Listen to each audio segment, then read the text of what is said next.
അവർ പട്ടിണി കിടക്കുന്നു എന്നറിഞ്ഞുകൊണ്ട് ഒരു മുസ്ലിമായ സഹോദരന് വയറു നിറച്ചു ഭക്ഷണം കഴിക്കുന്നത് ഇസ്ലാമിന്റെ സംസ്കൃതിയിൽപ്പെട്ടതല്ല എന്നാണ് പഠിപ്പിച്ചത്.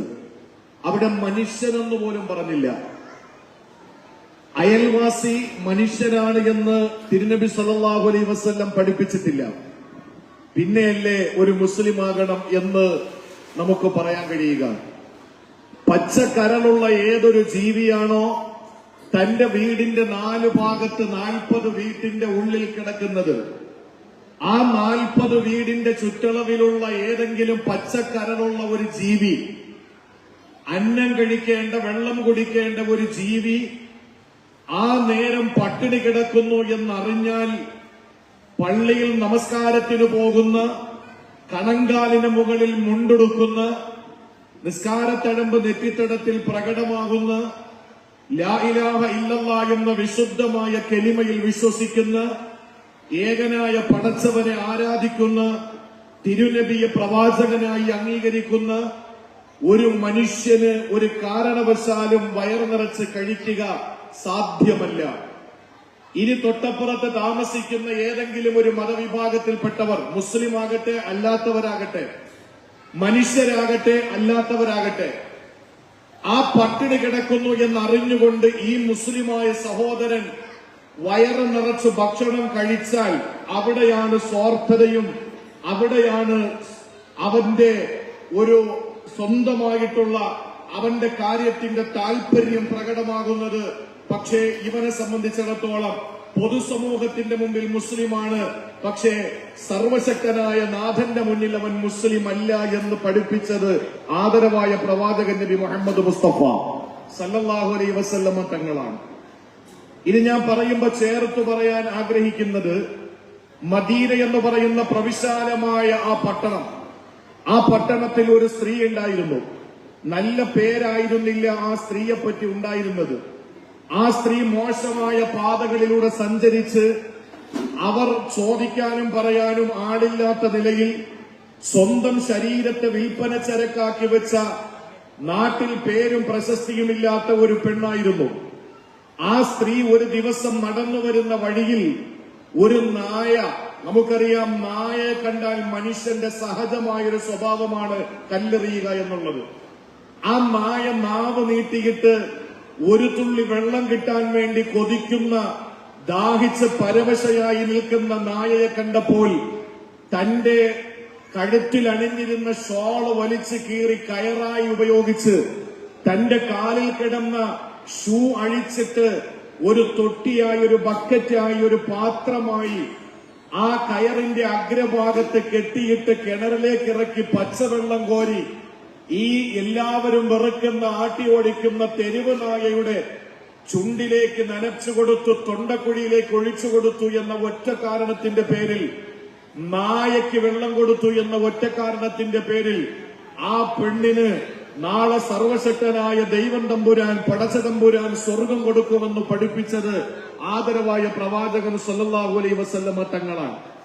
നേരെ മറിച്ച് സദ്വൃത്തയായൊരു പെണ്ണ്, ജീവിതത്തിൽ സുഹൃതങ്ങൾ ചെയ്യുന്ന ഒരു പെണ്ണ്, സൽക്കർമ്മം ചെയ്ത് അള്ളാഹുവിനെ തൃപ്തിപ്പെടുത്തിയ, എല്ലാ നിലയ്ക്കും നല്ല പേരും പെരുമയും ഉണ്ടായിരുന്ന നാട്ടിലെ ഒരു പെണ്ണ്, ആ പെണ്ണ് തന്റെ വീട്ടിൽ ഒരു പൂച്ചയെ കെട്ടിയിട്ട് ഭക്ഷണം കൊടുക്കാത്തതിന്റെ പേരിൽ ആ പെണ്ണ് സൽക്കർമ്മങ്ങൾ ചെയ്ത സ്ത്രീയായിരുന്നിട്ട് പോലും നരകത്തിലാണ് എന്ന് പഠിപ്പിച്ചതും ഇതേ പ്രവാചകനാണ് എന്ന് പറയുമ്പോ, അയൽക്കാരൻ പട്ടിണി കിടക്കുന്നത് അറിഞ്ഞുകൊണ്ട് വയറു നിറച്ച് ഭക്ഷണം കഴിക്കുന്നവൻ എന്റെ സമുദായത്തിൽപ്പെട്ടവനല്ല എന്ന് പറയുമ്പോൾ, ഈ 40 വീടിന്റെ ചുറ്റളവിലുള്ളത് മനുഷ്യരാകണമെന്ന നിബന്ധന വെച്ചില്ല, മുസ്ലിമാകണമെന്ന നിബന്ധന വെച്ചില്ല. പച്ചക്കരളുള്ള ഏതൊരു ജീവിക്കും കുടിക്കാൻ വെള്ളം കൊടുക്കുന്നതും, കഴിക്കാൻ ഭക്ഷണം കൊടുക്കുന്നതും, താമസിക്കാൻ സൗകര്യം ചെയ്തു കൊടുക്കുന്നതും മതത്തിന്റെ ഏറ്റവും മൂല്യമായ, അമൂല്യമായ, ഒരിക്കലും ആർക്കും തന്നെ അതിൽ എതിരഭിപ്രായം പറയാൻ കഴിയാത്ത മതത്തിന്റെ ആദർശത്തിൽപ്പെട്ടതാണ് എന്ന് പഠിപ്പിച്ചത് കൊണ്ട് തന്നെ 2 മുസ്ലിം പെൺകുട്ടികളുടെ വിവാഹവും ഒരു ഇതര സമുദായത്തിൽപ്പെട്ട ഒരു പെൺകുട്ടിയുടെ വിവാഹം എന്ന് വേർതിരിച്ച് പറയുന്നത് മുസ്ലിമിനെ സംബന്ധിച്ചിടത്തോളം ഭൂഷണമല്ല. അതുകൊണ്ടാണ് ഞാൻ അത് പറയാതെ പറഞ്ഞുകൊണ്ട് ഇതിന്റെ ഒരു വ്യക്തത വരുത്താൻ ഞാൻ ശ്രമിച്ചത്. ഇവിടെ മൂന്ന് സഹോദരിമാരുടെ വിവാഹം നടക്കുന്നു. ആ മൂന്ന് സഹോദരിമാരുടെ വിവാഹം നടത്തിക്കൊടുക്കുന്നത് നമ്മുടെ സാധു സംരക്ഷണ റിലീഫ് കമ്മിറ്റിയുടെ പ്രിയപ്പെട്ട പ്രവർത്തകരാണ്. ഈ പ്രവർത്തകർ ഈ ഒരു പുണ്യപ്രവൃത്തി ചെയ്യുമ്പോൾ എന്നെ കേൾക്കാനും ഈ പരിപാടിയിൽ പങ്കെടുക്കാനും വധൂവരന്മാരുടെ കുടുംബത്തിൽ നിന്നും ബന്ധുക്കളിൽ നിന്നും സുഹൃത്തുക്കളിൽ നിന്നും അയൽവാസികളിൽ നിന്നും ഈ സുന്ദര സുരഭില മുഹൂർത്തത്തിന് സാക്ഷ്യം വഹിക്കുന്നതിനു വേണ്ടി ഈ മധ്യാഹ്ന സമയത്ത് ഇവിടെ എത്തിച്ചേർന്ന എന്റെ പ്രിയപ്പെട്ട സഹോദരിമാരോട് പറയാനുള്ളത്, ഒരു കാരണവശാലും മാനുഷിക മൂല്യങ്ങൾ ഒരിക്കലും നമ്മൾ കളയാൻ പാടില്ല. പ്രത്യേകിച്ച് വർത്തമാനകാല സാഹചര്യത്തിൽ മനുഷ്യത്വത്തിന് പ്രാധാന്യം കൊടുക്കണം. എന്നെ കേൾക്കുന്ന ഗ്രാമപഞ്ചായത്തിന്റെ പ്രതിനിധികൾ, അതുപോലെ തന്നെ നമ്മുടെ സഹോദരങ്ങൾ, അമ്മമാർ, പെങ്ങന്മാർ, പ്രിയപ്പെട്ട സഹോദരങ്ങൾ, മദ്രസയിലും പള്ളിയിലൊന്നും വരാതെ ഇസ്ലാമിന്റെ സംസ്കൃതി ഒരുപക്ഷെ അറിയാൻ കഴിയാത്ത സാഹചര്യത്തിൽ ഈ പരിപാടിയിൽ പങ്കെടുക്കാൻ വന്ന നമ്മുടെ പ്രിയപ്പെട്ട കൂടപ്പിറപ്പുകളായ സഹോദരങ്ങളോട് സഹോദരിമാരോട് പറയാനുള്ളത്, പരിശുദ്ധ ഖുർആനിലാണ് ലോകത്തെ ഏറ്റവും വലിയ മാനവിക സന്ദേശം ഉയർത്തിക്കാട്ടുന്നത്. ലോകത്തെ ഏറ്റവും വലിയ മാനവിക സന്ദേശം ഉയർത്തിക്കാട്ടുന്നത് വിശുദ്ധ ഖുർആനാണ്. ഞാൻ ഒന്നുകൂടി ആവർത്തിക്കുന്നു എന്നെനിക്കറിയില്ല. കഴിഞ്ഞ വർഷം ഞാൻ പറഞ്ഞിരുന്നോ എന്നെനിക്കറിയില്ല. പറഞ്ഞ എനിക്കറിയാത്തത് കൊണ്ട് തന്നെ, ഓർമ്മയില്ലാത്തത് കൊണ്ട് തന്നെ കേട്ട നിങ്ങൾക്കും ഓർമ്മയുണ്ടാകില്ല എന്ന വിശ്വാസത്തോടെ ഞാൻ പറയുകയാണ്. നമ്മൾ 5 നേരം ആരാധിക്കുന്നത് ആരെയാണ്? അല്ലാഹു റബ്ബുൽ ഇസ്സത്തിനെയാണ്. അല്ലാഹു എന്ന് പറയുന്ന സൃഷ്ടാവിനെയാണ് ഞാൻ സുജൂദ് ചെയ്യുന്നത്. എന്റെ ഈ ശിരസ് ഒരു സൃഷ്ടിയുടെ മുന്നിൽ ഞാൻ കുനിക്കില്ല. എന്റെ ജീവൻ പോകേണ്ടി വന്നാലും ഈ കൈ ഒരാളുടെ മുന്നിലും ഒരു ചായയ്ക്ക് പോലും ഞാൻ നീട്ടില്ല. നീട്ടേണ്ട അവസ്ഥ വരുത്തരുതേ എന്ന് പ്രാർത്ഥിക്കുന്നവരാണ് നമ്മൾ.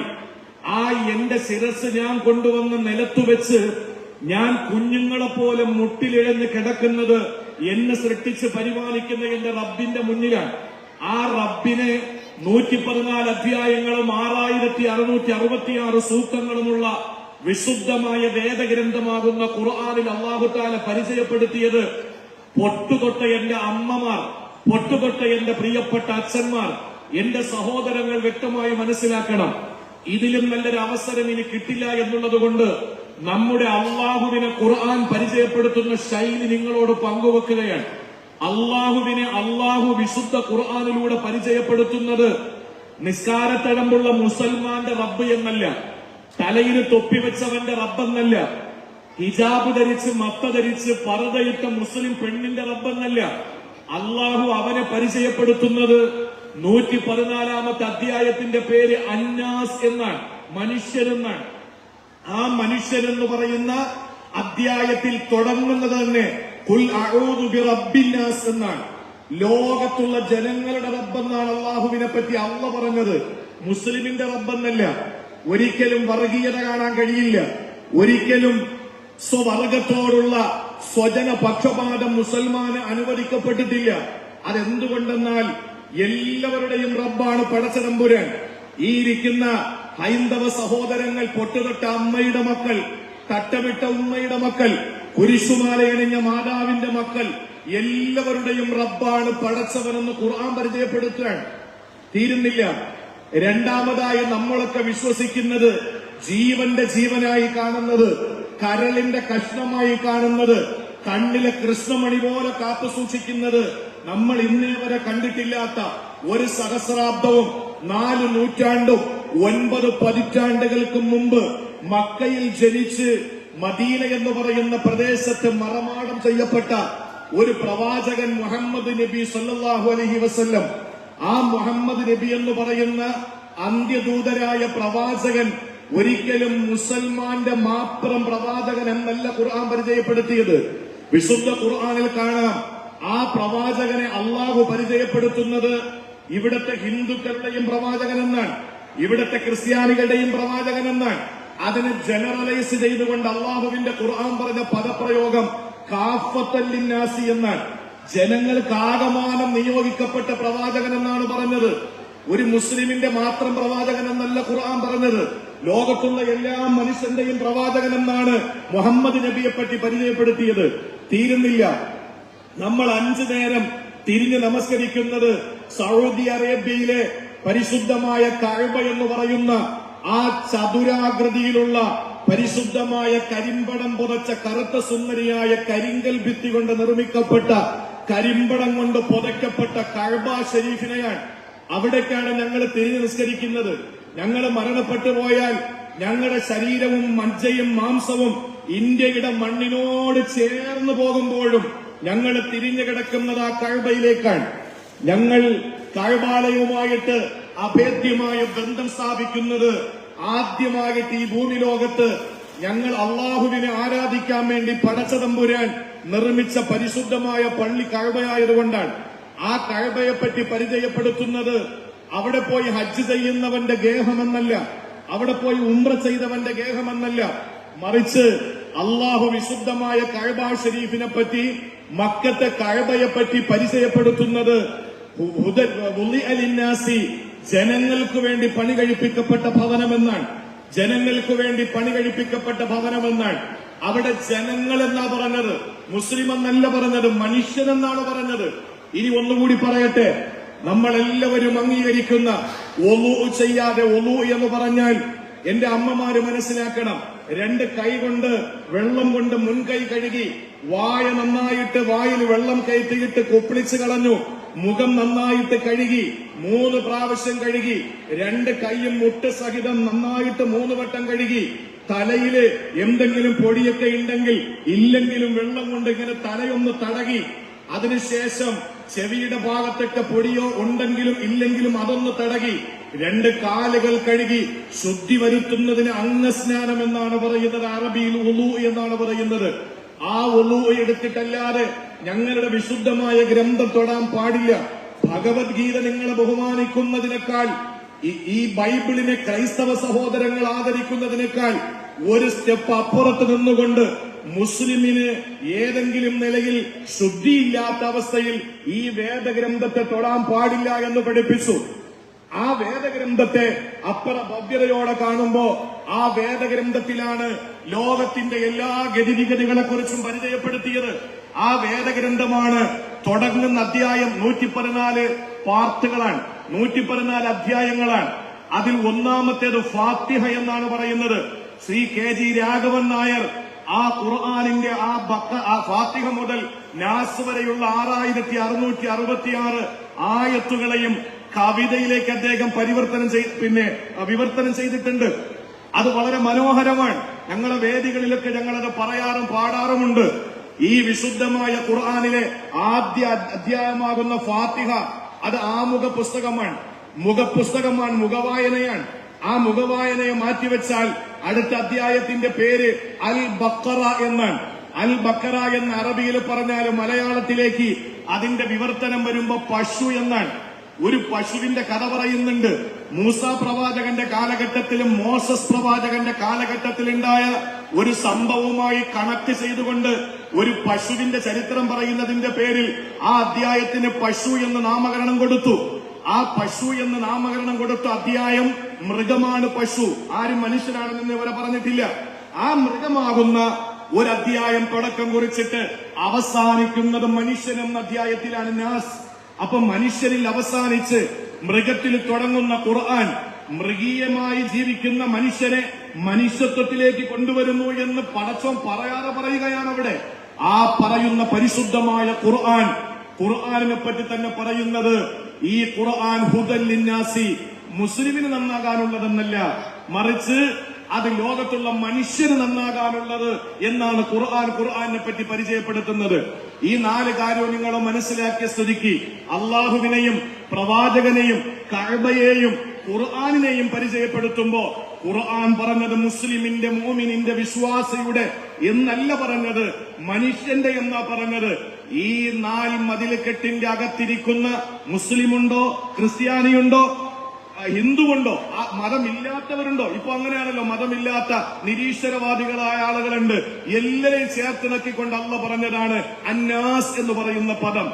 ഇനി ഇവിടെ സാധു സംരക്ഷണ റിലീഫ് കമ്മിറ്റിയുടെ പ്രവർത്തകരുണ്ടല്ലോ, അഷ്റഫ് അടക്കമുള്ള, അതുപോലെ തന്നെ റഷീദ് സാഹിബ് അടക്കമുള്ള, ഇബ്രാഹിം കുട്ടി സാഹിബ് അടക്കമുള്ള ഇതിന്റെ പ്രിയപ്പെട്ട പ്രവർത്തകർ എന്തുകൊണ്ടാണ് ഇവിടെ ഒരു ഹൈന്ദവ സഹോദരിയെ കൂടി ഈ വിവാഹത്തിൽ പങ്കാളികളാക്കിയത് എന്ന് ചോദിച്ചാൽ ഇവരാരും തെരഞ്ഞെടുപ്പിന് നിൽക്കുന്നില്ല എന്നാണ് എന്റെ വിശ്വാസം.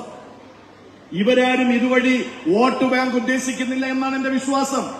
ഞാൻ 2ാമത്തെ വർഷമാണ് ഈ സാധു സംരക്ഷണ വിവാഹ പരിപാടിയിൽ പങ്കെടുക്കുന്നത്. എന്തുകൊണ്ട് വരുന്നു? ഇന്നലെ ഞാൻ കണ്ണൂരിലാണ് രാത്രി പ്രസംഗിച്ചത്. അവിടുന്ന് നേരെ ഇവിടേക്ക് വന്ന് ഇനി രാത്രി തൃശ്ശൂരിൽ ഒരു പരിപാടിയുണ്ട്. എത്ര ത്യാഗം ചെയ്താ ഞാൻ ഈ പരിപാടിയിൽ വന്നത്. എന്തുകൊണ്ട്? ഈ ചെറുപ്പക്കാരങ്ങനെ ഒരു ആഗ്രഹം പറയുമ്പോ പറ്റൂല എന്ന് പറഞ്ഞാൽ അവർക്ക് നിരുത്സാഹപ്പെടുത്തലായി പോകും. അതുകൊണ്ട് ഈ ചെറുപ്പക്കാർ ഇങ്ങനെ ഒരു പ്രവർത്തനം കാഴ്ചവെക്കുമ്പോ അഷ്റഫ് അടക്കമുള്ള ഇതിന്റെ പ്രവർത്തകരോട് പറയാനുള്ളത്, ഇത് നിങ്ങൾ എന്തോ വലിയൊരു കാര്യം ചെയ്തു എന്നൊരു ധാരണ നിങ്ങൾക്ക് വേണ്ട. കാരണം ഈ മനുഷ്യരെ, മുസ്ലിമീങ്ങളെ ഈ ലോകത്തേക്ക് നിയോഗിച്ചുകൊണ്ട് ഖുർആൻ പറഞ്ഞത്, നിങ്ങൾ മുസ്ലിങ്ങളായ പെൺകുട്ടികളെ മാത്രം കെട്ടിക്കാൻ വേണ്ടി അയച്ചവരല്ല, മുസ്ലിങ്ങൾക്ക് വേണ്ടി മാത്രം പ്രവർത്തിക്കാൻ വേണ്ടി അയച്ചവരല്ല. ആ പ്രവാചകൻ പറയുകയാണ്, വിശുദ്ധ ഖുർആനിന്റെ സൂക്തം ഓതിയിട്ട് നിങ്ങളെ ഈ ലോകത്തേക്ക് അയച്ചത് മുസ്ലിമിന്റെ കാര്യങ്ങൾക്ക് ഇടപെടാൻ വേണ്ടിയിട്ടല്ല, മനുഷ്യന്റെ കാര്യങ്ങൾക്ക് ഇടപെടാൻ വേണ്ടിയിട്ടാണ്. അതിന് ഹിന്ദു ഉണ്ടാവും, ക്രിസ്ത്യാനി ഉണ്ടാവും, മതം ഇല്ലാത്തവനുണ്ടാവും.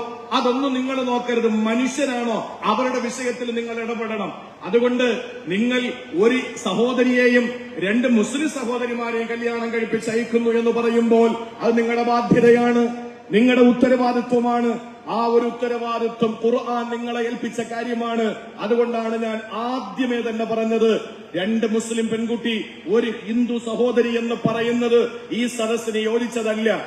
ആരും പറഞ്ഞിട്ടില്ല, ഞാനും പറഞ്ഞില്ല. പക്ഷെ അങ്ങനെ ഒരു ധാരണ നിങ്ങൾക്ക് പിന്നീട് ഭക്ഷണമൊക്കെ കഴിഞ്ഞിറങ്ങുമ്പോ കല്യാണമൊക്കെ എങ്ങനെ ഉണ്ടായിരുന്നു എന്ന് ആരെങ്കിലും ചോദിച്ചാൽ എത്ര പെൺകുട്ടികളാ? 2 മുസ്ലിം പെൺകുട്ടിയും ഒരു ഹിന്ദു യുവതിയും എന്ന് പറയാൻ പാടില്ല. 3 സഹോദരിമാരുടെ കല്യാണം കഴിഞ്ഞു എന്നേ പറയാൻ പാടുള്ളൂ. അതുകൊണ്ടാണ് ഞാൻ പറയുന്നത്, ഒരു മാതാവ് തന്റെ കുട്ടിയുടെ കയ്യിൽ ഒരു കുടം കൊടുത്തിട്ട് വെള്ളം നിറച്ചു കൊണ്ടുവരാൻ പറഞ്ഞു. ആ കുട്ടി കുടവുമായിട്ട് പോകാൻ നേരത്ത് തിരിച്ചു വിളിച്ചിട്ട് 2 അടി കൊടുത്തു. എന്നിട്ട് പറഞ്ഞു, പൊട്ടിക്കരുത്, കുടം പൊട്ടിക്കാതെ കൊണ്ടുവരണം. കണ്ടു നിന്നവർക്ക് അന്താളിപ്പായി. അവർ ചോദിച്ചു, കുടം പൊട്ടിക്കാതെ എന്തിനാ കുട്ടിയെ തല്ലിയത്? മാതാവ് ചോദിച്ചത്, കുടം പൊട്ടിച്ചിട്ട് അടിച്ചത് കൊണ്ട് വല്ല കാര്യമുണ്ടോ? കുടം തിരിച്ചു കിട്ടുമോ? ഇല്ല. ഈ അടിയുടെ വേദന ഉള്ളിടത്തോളം കാലം കുടം വരണമെന്ന ബോധ്യം കുട്ടിക്ക് ഉണ്ടാവും. അതുകൊണ്ടാണ് അടിച്ചത്. അതുകൊണ്ട് വെളിയിലിറങ്ങിയിട്ട് ഇങ്ങനെ വേർതിരിവ് കാണിച്ച് പറഞ്ഞതിന് ശേഷം പഠിപ്പിക്കുന്നത് കൊണ്ടോ പറയുന്നത് കൊണ്ടോ കാര്യമില്ല. അത് വരാതിരിക്കാൻ നേരത്തെ പറയണമെന്നുള്ളത് കൊണ്ടാണ് ഞാൻ പറഞ്ഞത്. അതുകൊണ്ട് പ്രിയപ്പെട്ട സഹോദരന്മാരെ, ഇവിടെ നടക്കുന്ന മനോഹരമായ വിവാഹം, ഇനി ഖുർആൻ വിവാഹത്തെ സംബന്ധിച്ച് പരിചയപ്പെടുത്തിയ ഒരു കാര്യം കൂടി ഞാൻ പറയാം. വർത്തമാനകാല ഇന്ത്യയിൽ, വർത്തമാനകാല കേരളത്തിൽ ഇതിനെപ്പറ്റി പറയേണ്ട ഏറ്റവും അനിവാര്യ ഘട്ടമായതുകൊണ്ട് ഞാൻ പറയുകയാണ്. ആകാശം ദൃഷ്ടാന്തമാണ്, ദൈവത്തിന്റെ ദൃഷ്ടാന്തമാണ്. ഭൂമി ദൃഷ്ടാന്തമാണ്, മലകൾ ദൃഷ്ടാന്തമാണ്, സാഗരം ദൃഷ്ടാന്തമാണ്, മാമലകൾ ദൃഷ്ടാന്തമാണ്, എല്ലാം ദൃഷ്ടാന്തമാണ്, ഉറക്കം ദൃഷ്ടാന്തമാണ്. വിശുദ്ധ ഖുർആൻ പരിചയപ്പെടുത്തുന്നുണ്ട്. ഒരധ്യായത്തിന്റെ കുറെ ആയത്തുകൾ, സൂക്തങ്ങളില് ഈ പ്രപഞ്ചത്തിന്റെ കുറെ ദൃഷ്ടാന്തങ്ങൾ പരിചയപ്പെടുത്തിക്കൊണ്ട് വന്ന കൂട്ടത്തിൽ ഒരു ദൃഷ്ടാന്തം അല്ലാഹു പറഞ്ഞത്, വമിൻ ആയാതിഹി, ദൃഷ്ടാന്തങ്ങളിൽപ്പെട്ടതാണ് അൻ ഖലഖ ലക്കും മിൻ അൻഫുസിക്കും അസ്വാജ. ഞാൻ ഈ പറയുന്നത് എല്ലാ ആളുകളും ഒന്ന് ശ്രദ്ധിക്കണേ. അൻ ഖലഖ ലക്കും മിൻ അൻഫുസിക്കും അസ്വാജ. ഇവിടെ 2 കാര്യങ്ങൾ ഖുർആൻ പറഞ്ഞു. എന്താണെന്നറിയോ? വിവാഹത്തെപ്പറ്റി ഖുർആൻ പറഞ്ഞത് വമിൻ ആയാതിഹി. നോക്കുക, ഈ സമയം വരെയും നമ്മുടെ പ്രിയപ്പെട്ട സഹോദരി അമ്പലത്തിൽ വെച്ച് അവരുടെ കർമ്മങ്ങൾ കഴിഞ്ഞു വന്നു എന്നാണ് ഞാൻ വിശ്വസിക്കുന്നത്. ഇല്ലേ? നിങ്ങളുടെ പരിപാടിയൊക്കെ കഴിഞ്ഞില്ലേ? അമ്പലത്തിൽ കഴിഞ്ഞില്ലേ? അപ്പൊ ഇവര് അവരുടെ വിശ്വാസ പ്രമാണം അനുസരിച്ച് ദമ്പതിമാരായിരിക്കാൻ. പക്ഷെ നമ്മുടെ പ്രിയപ്പെട്ട സഹോദരിമാര് അവരുടെ നിക്കാഹ് ഇനി പഴയ ലക്കിരി തങ്ങൾ നടത്തി കൊടുക്കണം. അല്ലേ? നടത്തിയില്ലല്ലോ. ഇനി ഞാൻ പറയുമ്പോ നിങ്ങൾ എങ്ങനെയാണ് ഉൾക്കൊള്ളുക എന്ന് എനിക്കറിയില്ല. പുതിയാപ്പിള ഇപ്പോ ആ പെൺകുട്ടിയെ നോക്കല് ഹറാമാണ്, നിഷിദ്ധമാണ്. കാരണം അവന്റെ ഭാര്യ ആയിട്ടില്ല. അവന്റെ ഭാര്യ ആകണമെങ്കിൽ 2 വാചകങ്ങൾ പറയണം. ആര്? പെണ്ണിന്റെ ഉത്തരവാദിത്വമുള്ള ആള്. വാപ്പാകാം, വാപ്പാടെ വാപ്പാകാം, സഹോദരനാകാം, എളാപ്പാകാം, ആരും ആകട്ടെ, പെണ്ണിന്റെ ഉത്തരവാദിത്വം ഏറ്റെടുത്തിട്ടുള്ള ആള് പറയാണ്, എന്റെ മകളെ അല്ലെങ്കിൽ എന്റെ സഹോദരിയെ ഞാൻ നിങ്ങൾക്ക് നിക്കാഹ് ചെയ്ത് വിവാഹം കഴിച്ച് തന്നിരിക്കുന്നു എന്ന് പറയുമ്പോ കണ്ണ് കാണാൻ പറ്റുന്ന, ചെകിട് കേൾക്കാൻ പറ്റുന്ന, ബുദ്ധിഭ്രമം വരാത്ത രണ്ടുപേര് ഇതിന് സാക്ഷികളാകണം. ആ രണ്ടുപേരുടെ സാന്നിധ്യത്തിൽ പെണ്ണിന്റെ ഉത്തരവാദിത്വമുള്ള ആള് പറയാണ്, ഞാൻ എന്റെ മകളെ അല്ലെങ്കിൽ എന്റെ സഹോദരിയെ നിങ്ങൾക്ക് വിവാഹം ചെയ്ത് ഭാര്യയാക്കി തന്നിരിക്കുന്നു എന്ന് പറയുമ്പോ ഈ കല്യാണം കഴിക്കാൻ പോകുന്നവൻ പറയണം, ഞാൻ സന്തോഷത്തോടെ സ്വീകരിച്ചിരിക്കുന്നു എന്ന് പറഞ്ഞാൽ ഭാര്യ ഭർത്താക്കന്മാരായി. അതുവരെ കാണൽ നിഷിദ്ധം, സ്പർശനവും ദർശനവും നിഷിദ്ധം, പാടില്ല. അപ്പൊ ഈ ഈജാബും കബൂലും എന്ന് പറഞ്ഞാൽ ഏൽപ്പിച്ചു കൊടുക്കലും ഏറ്റെടുക്കലും ആ വാചകങ്ങൾ രണ്ട് സാക്ഷികളുടെ സാന്നിധ്യത്തിൽ നടക്കുന്നതിന്റെ പേരാണ് നിക്കാഹ്. അള്ളാഹ് പറയുന്നു ഇതൊരു ദൃഷ്ടാന്തം തന്നെയാണ്. ഏതോ ഒരു വാപ്പാന്റെ മോളാണ്, ഏതോ ഒരു ഉമ്മാടെ മോനാണ്. പക്ഷെ ഇവർക്ക് തമ്മിൽ സ്നേഹമോ കാരുണ്യമോ ആർദ്രതയോ അനുകമ്പയോ ദയയോ ഒന്നും ഇപ്പൊ ഇല്ല. നേരെ മറിച്ച് പഴയ ലക്കിടി തങ്ങളുടെ കൈ പിടിച്ചിട്ട് പെണ്ണിന്റെ വാപ്പ അല്ലെങ്കിൽ പെണ്ണിന്റെ ഉത്തരവാദിത്വമുള്ളയാള് ചെക്കന്റെ കൈ പിടിച്ചിട്ട് അങ്ങോട്ട് ഏൽപ്പിച്ചു കൊടുത്താൽ പിന്നെ അവൾക്ക് വരുന്ന വേദന അവന്റെ വേദനയാണ്, പിന്നെ അവന് വരുന്ന സന്തോഷം പെണ്ണിന്റെ സന്തോഷമാണ്. അതാണ് അള്ളാഹ് പറഞ്ഞത്, ഇതൊരു വല്ലാത്ത ദൃഷ്ടാന്തം തന്നെയാണ്. വജഅല ബൈനകും മവദ്ദതൻ വറഹ്മ. അള്ളാഹ് പറയാണ് മവദ്ദതൻ വറഹ്മ, സ്നേഹവും കാരുണ്യവും ഭാര്യ ഭർത്താക്കന്മാരുടെ ഇടയിലേക്ക് ഇങ്ങനെ ഇട്ടുകൊടുക്കും, വാരി ഇട്ടുകൊടുക്കും ദൈവം. അതൊരു ദൃഷ്ടാന്തം തന്നെയാണ്. അതിന് ഈ പെണ്ണും ചിക്കനും കൂടി ഒന്നാകണം. ആ ഒന്നാകുന്നതിനെ പറ്റി അള്ളാഹു പറഞ്ഞെന്താണെന്നറിയോ? അൻ ഖലഖലകും മിൻ അൻഫുസികും, നിങ്ങളുടെ വർഗത്തിൽപ്പെട്ട ആളിനെ കല്യാണം കഴിക്കണം. നമ്മൾ കണ്ടില്ലേ, ഇന്ത്യയില് നായയെ കല്യാണം കഴിച്ചു, നായയെ കല്യാണം കഴിച്ചു. അള്ളാഹു പറയുന്നു ഏറ്റവും വലിയ ദൃഷ്ടാന്തം എന്ന് പറയുന്നത് നിങ്ങളുടെ വർഗത്തിൽ നിന്ന് കല്യാണം കഴിക്കണമെന്നാണ്, നിങ്ങളുടെ കൂട്ടത്തിൽ നിന്ന് കല്യാണം കഴിക്കണം എന്ന് പറഞ്ഞാൽ, എടോ ഭർത്താവാകാൻ പോകുന്ന ചെറുപ്പക്കാരാ, നീ നായയെ കല്യാണം കഴിച്ചാൽ പറ്റില്ല. നീ കഴിക്കേണ്ടത് നിന്റെ വർഗത്തിൽപ്പെട്ട മനുഷ്യനെ ആകണം. പെൺകുട്ടിയോട് പറയുന്നു, ദൃഷ്ടാന്തമാകണമെങ്കിൽ, പരസ്പര സ്നേഹം വേണമെങ്കിൽ, കാരുണ്യം വേണമെങ്കിൽ നീ കല്യാണം കഴിക്കേണ്ടത് നിന്റെ വർഗത്തിൽപ്പെട്ട പുരുഷനെയാകണം കല്യാണം കഴിക്കേണ്ടത്, വർഗത്തിൽ നിന്നാകണം. നായയെ കല്യാണം കഴിച്ചാൽ പറ്റില്ല നിനക്ക്. ഇന്ത്യ മഹാരാജ്യത്തിന്റെ ചരിത്രം പരിശോധിക്കുമ്പോ നായയെ കല്യാണം കഴിച്ച ഒരു വനിതയുണ്ട്. അതെങ്ങനെയാണ് ശരിയാവുക? അൻ ഖലഖലകും മിൻ അൻഫുസികും, അല്ലാഹ് പറഞ്ഞു നിങ്ങളുടെ വർഗത്തിൽ നിന്ന് കല്യാണം കഴിക്കണം. പിന്നെന്താ പറഞ്ഞത്? ശ്രദ്ധിച്ചോ, അസ്വാജ. അല്ലാഹു പറഞ്ഞത് ഇണകളാകണം വിവാഹം കഴിക്കേണ്ടത്. രാവും കൂടി കൂടിയാൽ ഉറക്കം തന്നെ നടക്കുള്ളൂ, ജോലി നടക്കൂല. രാത്രിയും കൂടിയാൽ പണി നടക്കൂല, ഉറക്കം മാത്രമേ നടക്കൂ. പകലും കൂടിയാൽ വിശ്രമം നടക്കൂല, പണിയെടുക്കലേ നടക്കുള്ളൂ. അല്ലേ? ആകാശവും മാത്രമായാൽ ഭൂമിയില്ല, ഭൂമിയുമായാൽ മേഘക്കീഴിൽ നിന്ന് വെള്ളം വരില്ല. ആകാശം ഭർത്താവ്, ഭൂമി ഭാര്യ, ഇണകളാണ്. രാത്രിയും പകലും ഇണകളാണ്. കാളയും പശുവും ഇണകളാണ്. എരുമയും പോത്തും ഇണകളാണ്. ആടും കിടാവെന്ന് ഞങ്ങളുടെ നാട്ടിൽ പറയും, ഇവിടെ വേറെ പേരായിരിക്കും. ഇത് രണ്ടും ഇണകളാണ്. അപ്പൊ ഇണകളായി അള്ളാഹു തആല മനുഷ്യനെ സൃഷ്ടിച്ചതിലാണ് സ്നേഹവും ഒരു പ്രത്യേക താല്പര്യമുള്ളത്. അള്ളാഹുവിന്റെ ഖുർആൻ പറയുന്നു, ദൃഷ്ടാന്തങ്ങളിൽപ്പെട്ട നിക്കാഹിന്റെ പ്രത്യേകത ഒന്ന്, നിങ്ങളുടെ വർഗത്തിനും മനുഷ്യൻ തന്നെയാകണം, പോരാ നിങ്ങൾക്ക് ഇണ തന്നെയാകണം. ആണും കല്യാണം കഴിക്കുന്ന ലോകത്താ ഇപ്പൊ നമ്മളുള്ളത്. എങ്ങനെ ശരിയാവും? അവിടെ സ്നേഹം ഉണ്ടാവൂല. പെണ്ണും കൂടി തീരുമാനമെടുത്തു നമുക്ക് ഒരാൾക്കാണാകാം. ഇല്ല, ഞാൻ ആണാകണോ നീ ആണാകണോ, തർക്കം ഇതുവരെ തീർന്നില്ല. ഈ രണ്ടുപേരും കൂടി ഒന്ന് ആണിന്റെ വേഷത്തിൽ മുടിമുറിച്ചിട്ട് ആണാണെന്ന് പറഞ്ഞ് കൂടെ നടക്കുന്നു. ഇവർ രണ്ടുപേരോടും ഒരിക്കൽ ഇന്റർവ്യൂ വിദഗ്ധയായ ഒരു പെൺകുട്ടി ചോദിച്ചു, നിങ്ങൾക്ക് മക്കളുണ്ടാകണമെന്ന മോഹമില്ലേ? ആ സമയത്ത് അതിൽ രണ്ടുപേരും സന്തോഷത്തോടെ ആവേശത്തോടെ പറഞ്ഞത്, പട്ടിക്കുട്ടികളെ വളർത്താൻ ഞങ്ങൾക്ക് താല്പര്യമാണെന്നാണ്. എങ്ങനെയുണ്ട്? അള്ളാഹുവിന്റെ ഖുർആൻ എത്ര സ്പഷ്ടമായി പറഞ്ഞു, അസ്വാജാകണം നിങ്ങളുടെ വിവാഹം കഴിക്കേണ്ടത്, ഇണകളാകണം. ആണിനെ കല്യാണം കഴിക്കുന്നതിന് നമ്മുടെ നാട്ടിൽ പറയുന്നത് പ്രകൃതി വിരുദ്ധം എന്നാണ്. അത് ദീനീ വിരുദ്ധമാണ്, മതവിരുദ്ധമാണ്, മനുഷ്യവിരുദ്ധമാണ്, പ്രകൃതി വിരുദ്ധമാണ്.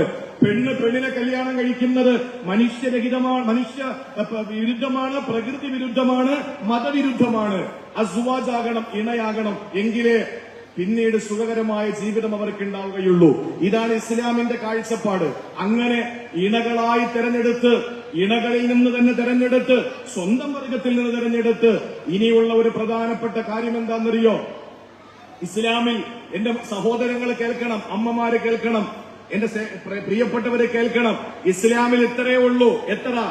ഒരു പെണ്ണിനെ കണ്ട് ഇഷ്ടപ്പെട്ടാൽ ആ പെണ്ണിനെ കല്യാണം കഴിക്കുന്ന ഉത്തരവാദിത്തപ്പെട്ടവരോട് അപേക്ഷിച്ചിട്ട്, അന്വേഷിച്ചിട്ട് അവര് വിവാഹം കഴിച്ചു തരാൻ തയ്യാറാണെങ്കിൽ അന്വേഷണങ്ങളൊക്കെയായി ആ പെണ്ണിനെ സംബന്ധിച്ച് അവളുടെ സൗന്ദര്യം അറിയാൻ, അവളുടെ മുഖത്തേക്കും അവളുടെ ശരീരത്തിന്റെ മാർദ്ദവം അറിയാൻ മുൻകൈയിലേക്കും ഒരു ദർശനം നടത്തി അവർക്ക് ഇഷ്ടമായി സംസാരിച്ചോ അല്ലെങ്കിൽ നടത്തിച്ചോ, മുടന്തുണ്ടോ എന്നൊക്കെ അറിയണ്ടേ, സംസാരിപ്പിച്ചു നോക്കണം, വിക്കൊണ്ടോ എന്നൊക്കെ അറിയണ്ടേ, ഒരുമിച്ച് ജീവിക്കാനുള്ളതല്ലേ. അങ്ങനെയൊക്കെ ചെയ്ത് തനിക്ക് ഇഷ്ടപ്പെട്ടു എന്ന ബോധ്യം വന്നു കഴിഞ്ഞാൽ ഒരു ഡേറ്റ് നിശ്ചയിച്ച് ആ പെൺകുട്ടിയെ നിക്കാഹ് കഴിച്ച് വീട്ടിലേക്ക് കൊണ്ടുവരുന്നത് മാത്രമാണ് ഇസ്ലാമിന്റെ സംസ്കൃതി എന്ന് പറയുന്നത്. പിന്നീട് ആഹാരം കൊടുക്കുന്നതൊക്കെ അവനവനാൽ കഴിയുന്ന രീതിയിൽ മറ്റുള്ളവരെ സഹായിക്കലും അവർക്ക് ഭക്ഷണം കൊടുക്കലും സന്തോഷത്തിന്റെ രേഖപ്പെടുത്തലൊക്കെയാണ്. അതല്ലാതെ അതൊന്നും മതത്തിന്റെ പരിവേശമായി ആരും കണക്കാക്കണ്ട. അതുകൊണ്ട് പെണ്ണിന്റെ വീട്ടിൽ നിന്ന് ഇത്ര വാങ്ങണം, അതൊന്നും ഇസ്ലാമിക നിയമമല്ല. ഇസ്ലാം പ്രോത്സാഹിപ്പിക്കുന്നില്ല, ഇസ്ലാം നിരുത്സാഹപ്പെടുത്തുക മാത്രമേ ചെയ്തിട്ടുള്ളൂ. പിന്നെന്താ ചെയ്യേണ്ടത്? പലർക്കും സംശയമുണ്ട്. എന്താണെന്നറിയോ? പെണ്ണിന് ഒരു വിലയും കൊടുക്കുന്നില്ല ഇസ്ലാം എന്ന്. അല്ല, പെണ്ണിന് വില കൊടുക്കുന്നുണ്ട്. ഒരു മകന് കല്യാണപ്രായം എത്തുമ്പോ എടാ നിനക്ക് കല്യാണം കഴിക്കണോടാ എന്ന് ചോദിക്കേണ്ട ജോലിയില്ല. എടാ നിനക്ക് കല്യാണം കഴിക്കണമെന്ന് വാപ്പ ചോദിക്കണ്ട. അവന് പെട്ടെന്നൊരു പെണ്ണ് കണ്ടെത്തിയിട്ട് കൊടുത്താൽ മതി. അതുവരെയും അവൻ അടങ്ങി നിൽക്കുമെങ്കിൽ. പ്രിയപ്പെട്ട സഹോദരങ്ങളെ, പെൺകുട്ടിയാണെങ്കിൽ അങ്ങനെയല്ല. പെൺകുട്ടിയോട് ചെന്നിട്ട് ചോദിക്കണം, നിന്നെ ഒരാൾക്ക് കല്യാണം കഴിപ്പിച്ചു കൊടുക്കാൻ ഉദ്ദേശിക്കുകയാണ്, ഇന്നയാളാണ് നിന്നെ കാണാൻ വരുന്നുണ്ട്, നിന്റെ തീരുമാനം എന്താണ്? ചിലപ്പോ അവൾ മിണ്ടൂല, നാണം കുണുങ്ങി അവൾ മിണ്ടാതിരിക്കും. ആ മൗനം അനുവാദമാണ് എന്ന് ഇസ്ലാമിന്റെ നയം. അങ്ങനെ കെട്ടിച്ചു കൊടുക്കണം. ഭർത്താവ് മരിച്ചുപോയി ആ പെണ്ണിന്റെ, അല്ലെങ്കിൽ ഉപേക്ഷിച്ചുപോയി, തലതിരിഞ്ഞ ഏതോരുത്തനായിരുന്നു, കളഞ്ഞിട്ട് പോയി. അങ്ങനെ കളഞ്ഞിട്ട് പോയ ഒരു പെണ്ണ്, ഭർത്താവ് മരിച്ചുപോയ പെണ്ണ്, നമ്മളെ മലയാളത്തിൽ വിധവ എന്ന് പറയും, വൈധവ്യം പേറി കഴിയുന്ന പെണ്ണ്. ആ പെണ്ണിനെ ഇനി മറ്റൊരാൾക്ക് കല്യാണം കഴിച്ചു കൊടുക്കണമെങ്കിൽ മൗനാനുവാദം പോരാ, വാ കൊണ്ട് പറയണം ആ പെണ്ണ് ഞാൻ സമ്മതിച്ചു എന്ന്. ഇതാണ് ഇസ്ലാമിന്റെ നയം. അങ്ങനെ ആ പെണ്ണ് കന്യകയായിരിക്കുമ്പോ ആ പെണ്ണ് മൗനാനുവാദവും അത് കഴിഞ്ഞിട്ട് ഭർത്തൃമതിയായിരുന്ന് പിന്നീട് വിവാഹം മോചിതയാവുകയോ ഏതെങ്കിലും ഘട്ടത്തിൽ ഭർത്താവ് ഇല്ലാതാവുകയോ ചെയ്താൽ ആ പെണ്ണിനോട് അനുവാദം ചോദിച്ച് ആ പെണ്ണിന്റെ വാമൊഴി എടുത്തിട്ട് വേണം കല്യാണം നടത്തി കൊടുക്കാൻ എന്ന് പറയുമ്പോഴും ആ പെണ്ണ് പറയുന്ന മഹർ ഭർത്താവ് കൊടുത്തു വേണം കല്യാണം കഴിക്കാൻ. അല്ലാതെ പെണ്ണിന്റെ വാപ്പാടെ നിന്ന് എരന്നു വാങ്ങുന്നത് കനത്തിന് അങ്ങോട്ട് കൊടുത്തിട്ടല്ല കല്യാണം കഴിക്കേണ്ടത്. മറിച്ച് ആ പെണ്ണ് പറയുന്നു, എനിക്ക് മഹർ വിവാഹ മൂല്യമായി ഇത്ര നിങ്ങൾ തരണമെന്ന് പറഞ്ഞാൽ അത്രയും കൊടുത്തു വേണം കല്യാണം കഴിക്കാൻ. അതൊരു പെണ്ണിന് ഇസ്ലാം കൊടുക്കുന്ന പരിരക്ഷയാണ്. ഖുർആനില് സൂറത്തു റിജാൽ എന്ന് പറയുന്ന അധ്യായമില്ല. അവിടെയും വിശുദ്ധ ഖുർആനില് സൂറത്തു നിസാ എന്ന് പറയുന്ന അധ്യായമുണ്ട്. പെണ്ണുങ്ങളെ പറ്റി മാത്രം പറയാനൊരു അധ്യായം. ആ അധ്യായത്തിലെ സ്ത്രീക്കുള്ള സുരക്ഷിതത്വം, സ്ത്രീക്ക് കൊടുക്കേണ്ട പരിരക്ഷ, സ്ത്രീ കൊടുക്കേണ്ട അവകാശങ്ങൾ, അവരുടെ അവകാശങ്ങൾ ധ്വംസിച്ചാലുണ്ടാകുന്ന ശിക്ഷകളെ പറ്റിയിട്ട് പ്രതിപാദിക്കുന്ന അധ്യായമാണ് സൂറത്തു നിസാ. ഏറ്റവും വലിയ 3 അധ്യായങ്ങളിൽ ഒരു അധ്യായമാണ് സൂറത്തു നിസാ. ഈ നിലയിൽ ഒരു പെണ്ണിന് ഇസ്ലാം പരിരക്ഷ കൊടുക്കുന്നുവെങ്കിൽ വിവാഹമെന്ന് പറയുന്നത് അവരുടെ ജീവിതത്തിന്റെ 2ാം ഘട്ടമാണ്. ഇപ്പൊ ഇവർ മകള്, ഭർത്താവും മകൻ, ഇനി അടുത്ത നിമിഷം മുതൽ അവർ മകളും ഇയാളും മകനും എന്നതിനപ്പുറത്ത് ഭർത്താവും ഭാര്യയുമാകുന്നു. 1 വർഷം കഴിഞ്ഞാൽ ദൈവം അനുഗ്രഹിച്ച്, പടച്ചോൻ അനുഗ്രഹിച്ചാൽ അവർ 3ാം ഘട്ടത്തിലെത്തും. ആ 3ാം ഘട്ടം ഭർത്താവ്, മകൻ, ഭർത്താവ് എന്നതിനപ്പുറത്ത് അച്ഛൻ, പിതാവാകുന്നു. ഒരു പെണ്ണ് മകള്, ഭാര്യ എന്നതിനപ്പുറത്ത് വേറൊരു പദവി കൂടി കിട്ടുന്നു, ഉമ്മ, അമ്മ എന്നുള്ളത്. ആ ഒരു നിലയിൽ ഒരു പെണ്ണിന് ഇത്രയും വലിയ പരിരക്ഷ കൊടുക്കുന്ന ആ വൈവാഹിക ജീവിതത്തിലേക്ക് 3 സഹോദരിമാരെ കൈപിടിച്ചുയർത്തുന്ന സാധു സംരക്ഷണ റിലീഫ് കമ്മിറ്റി. ഇവിടെ എനിക്കൊരൊറ്റ കാര്യം മാത്രമേ പറയാനുള്ളൂ. ഇവരൊന്നും സമ്പന്നന്മാരോ കോടീശ്വരന്മാരോ അല്ല. ഇരിക്കുന്ന നേതാക്കന്മാരോടൊക്കെ പറയാനുള്ളത്, നിങ്ങളാൽ കഴിയുന്ന സഹായം ഈ 10 വയസ്സ് മാത്രമുള്ള സാധു സംരക്ഷണ റിലീഫ് കമ്മിറ്റിയുടെ പ്രവർത്തകർക്ക് 10 വയസ്സേ ആയിട്ടുള്ളൂ എന്ന് പറഞ്ഞാൽ 5ാം ക്ലാസ്സിലോ 4ാം ക്ലാസ്സിലോ പഠിക്കുന്ന പ്രായം. ഇതിനിടയിൽ തന്നെ എത്രയോ സഹോദരിമാരുടെ വിവാഹം കഴിപ്പിച്ചു കൊടുത്തു. അപ്പൊ ഈ നിലയിൽ അവര് പിച്ച വെച്ച് സ്വന്തം കാലിൽ നിൽക്കാൻ തുടങ്ങി, കട്ടിയുള്ള ആഹാരം കഴിക്കാൻ തുടങ്ങിയ ഈ പ്രായത്തിൽ നമ്മൾ ഒന്ന് ഹെൽപ്പ് ചെയ്തു കൊടുത്താൽ ഇനിയും നാട്ടിലെ ഒരുപാട് സഹോദരിമാർക്ക് വിവാഹ സ്വപ്നം കാണാൻ കഴിയും. അതിന്റെ സാക്ഷാത്കരണം അവർക്ക് ഉണ്ടാക്കി കൊടുക്കാൻ കഴിയും. അതുകൊണ്ട് എല്ലാവരും അകമഴിഞ്ഞ് സഹായിക്കണം. എന്റെ പ്രിയപ്പെട്ട ഒരു സ്നേഹിതൻ ഷക്കീർ മങ്കര, അദ്ദേഹം മരണപ്പെട്ടുപോയ സെയ്ദലി, നബീസ ഹജ്ജുമ്മ മങ്കര എന്നിവരുടെ പേരിൽ പ്രാർത്ഥിക്കാനും ദുആരക്കാനും വേണ്ടി എന്റെ കയ്യിൽ ഈ സംഘടനയ്ക്ക് വേണ്ടിയിട്ട് 10,000 രൂപ ഏൽപ്പിച്ചിട്ടാണ് പോയത്. ഞാൻ സെക്രട്ടറി ഏൽപ്പിക്കുകയാണ്. ഇതേപോലെ നിങ്ങൾക്ക് കഴിയുന്നത്, ഇത് ചെറിയൊരു കാര്യമല്ല. 10,000 രൂപ അദ്ദേഹം ഈ സംരംഭത്തിന് വേണ്ടിയിട്ട് ഏൽപ്പിച്ചിട്ട് പോകുമ്പോ ഞാൻ എന്റെ പ്രിയപ്പെട്ട സഹോദരങ്ങളോട് പറയാണ്, നിങ്ങൾക്ക് കഴിയുന്നത് ഇതൊരിക്കലും വൃഥാവിലല്ല. ഒരുപാട് പിരിച്ചിട്ട് കുറെ പുട്ടടിച്ച് ബാക്കി വരുന്ന പൈസയ്ക്ക് പേരിന് 3 പെൺകുട്ടികളെ കെട്ടിച്ചതല്ല. എവർക്ക് ഉദ്ദേശിക്കുന്ന രീതിയിലൊന്നും സ്വർണവും പൈസയൊന്നും കളക്ട് ചെയ്യാൻ കഴിഞ്ഞിട്ടില്ല എന്ന സങ്കടം എന്നോട് പറയുമ്പോഴും അവര് പറഞ്ഞു, കിട്ടുന്നതാവട്ടെ, ആയിക്കോട്ടെ, ഞങ്ങൾ ചെയ്യാൻ തീരുമാനിച്ചെന്തായാലും നടത്തുന്നു എന്ന് പറഞ്ഞ ഒരു വാപ്പാക്ക്, ഒരു അച്ഛന് മകളുടെ കല്യാണ തലേ ദിവസം ഉണ്ടാകുന്ന അതേ ടെൻഷൻ 3 പെൺമക്കളെ തലേ ദിവസം കെട്ടിച്ചു കൊടുക്കുന്നതിന്റെ തലേ ദിവസം ഒരുമിച്ചുണ്ടാകുന്ന ആ ഒരു വേദന ഈ സംഘാടകർക്ക് നിലവിലുണ്ട്. അതുകൊണ്ട് നിങ്ങൾ അകമഴിഞ്ഞ് സഹായിക്കണം. കൊടുക്കാൻ പറ്റുന്ന ഏറ്റവും നല്ല ധർമ്മം ഇതാണ്. എന്തുകൊണ്ടെന്നാൽ ഇവിടെ മുതലമട മുസ്തഫ, അദ്ദേഹം എന്റെ പ്രിയപ്പെട്ട ഒരു സ്നേഹിതനാണ്. ഒരുപാട് ജീവകാരുണ്യ പ്രവർത്തനങ്ങൾ ചെയ്യുന്നുണ്ട്. അതോടൊപ്പം തന്നെ ഒരുപാട് പെൺകുട്ടികളെ വിവാഹം കഴിപ്പിച്ചു കൊടുത്തു. ഇപ്പൊ കുറെ ആളുകൾക്ക് വീട് വെച്ചു കൊടുക്കാൻ വേണ്ടി അടുത്ത പദ്ധതി ആവിഷ്കരിക്കുന്നു. ഈ നിലയിൽ ഈ നാട്ടിലുള്ള കുറെ ആളുകൾ ഇങ്ങനെ സാധുക്കളെ സഹായിക്കാൻ വേണ്ടി രംഗത്ത് വരുമ്പോ നമ്മളാൽ കഴിയുന്ന ഒരു പിന്തുണയും സഹായവും നമ്മൾ ചെയ്തു കൊടുക്കണം. ഏറ്റവും നല്ല ഒരു ധർമ്മം ഇതാണ്. നമുക്ക് കഴിയുന്നത് ഈ ചെയ്തു കൊടുത്തു കഴിഞ്ഞാൽ എന്താണ് ഗുണമെന്ന് ചോദിച്ചാൽ, ഒരു പെൺകുട്ടിക്ക് എന്ത് സന്തോഷമാണ് വിവാഹത്തിന്റെ അന്ന്. ആ സന്തോഷം ഒരു കുഞ്ഞ് തനിക്ക് പിറക്കുമ്പോ, ആ കുഞ്ഞ് ഓടിക്കളിക്കുമ്പോ, ആ വീട്ടുമുറ്റത്ത് അമ്മയെന്ന് വിളിച്ചുകൊണ്ട്, ഉമ്മാന്ന് വിളിച്ചുകൊണ്ട് ഒരു കുട്ടി ഓടിക്കളിക്കുമ്പോ ആ കുട്ടിക്കും മാതാവിനും പിതാവിനും ഉണ്ടാകുന്ന സന്തോഷത്തിന്റെ ഒരു പങ്ക് ഇതിനെ സഹായിച്ച നമ്മുടെ അക്കൗണ്ടിൽ വരും. ദൈവം നമ്മളെ ഒരിക്കലും തളർത്തില്ല, ഒരു സ്ഥലത്ത് നമ്മളെ പരാജയപ്പെടുത്തില്ല. ബിസിനസ് പുരോഗമിക്കും. നമ്മുടെ എല്ലാ ക്രയവിക്രയങ്ങളും ഉയർച്ചയിൽ നിന്ന് ഉയർച്ചയിലേക്ക് പോകും, വളർച്ചയിൽ നിന്ന് വളർച്ചയിലേക്ക് പോകും. അതുകൊണ്ട് എന്റെ ബിസിനസ്സുകാരെ, എന്റെ പ്രിയപ്പെട്ടവരെ, ഏത് മേഖലകളിൽ പ്രവർത്തിക്കുന്നവരാണെങ്കിലും 10,000 5,000 ഒക്കെ വെച്ച് നിങ്ങൾ ഇതിന്റെ പ്രവർത്തകർക്ക് കൊടുത്ത് അവരോടൊപ്പം ചേർന്ന് നിൽക്കുകയും വരുന്ന വർഷം 3 എന്നുള്ളത് 6 നമുക്ക് മാറ്റി അവസാനം പെരിങ്ങോട്ട് കുറിശി എന്ന് പറയുന്ന ഈ സ്ഥലത്ത് കെട്ടിക്കാൻ പെൺകുട്ടികളില്ലാതെ ഇവര് വേറെ പണി നോക്കണം. ആ നിലയിൽ നമുക്ക് ദാരിദ്ര്യ നിർമ്മാർജ്ജനം, വിവാഹ സാധു സംരക്ഷണ സമിതിയുടെ സമൂഹ വിവാഹം പെരിങ്ങോട്ട് കുറിശിയും പരിസരങ്ങളിലും ഉണ്ടാകാതിരിക്കണം. സക്കാത്ത് എന്ന് പറയുന്ന സാമ്പത്തികമായ ഒരു വിഹിതം പിടിച്ചെടുക്കുന്നതിന്റെ പേരിൽ ഉമറുൽ ഖത്താബ് തങ്ങളുടെ ഭരണമെത്തിയപ്പോ സക്കാത്ത് വാങ്ങാൻ ആളില്ലാതായി, എല്ലാം സമ്പന്നരായി. അതുകൊണ്ട് ആ ഒരു അവസ്ഥ പോലെ നമുക്കിതിന് എത്തിച്ചേരാൻ കഴിയണം. അതുകൊണ്ട് എനിക്ക് അനുവദിച്ച സമയം 5 മിനിറ്റ് നേരത്തെ തന്നെ ഞാൻ അവസാനിപ്പിക്കുകയാണ്. 12 മണി വരെ പറയാനാ പറഞ്ഞത്. 5 മിനിറ്റ് ഞാൻ കുറച്ചുകൊണ്ട് ഞാൻ അവസാനിപ്പിക്കുകയാണ്. എന്റെ പ്രിയപ്പെട്ട സഹോദരങ്ങളോട് കഴിവിന്റെ പരമാവധി നമ്മളെ സഹായിക്കുക. ഇവിടെ ഈ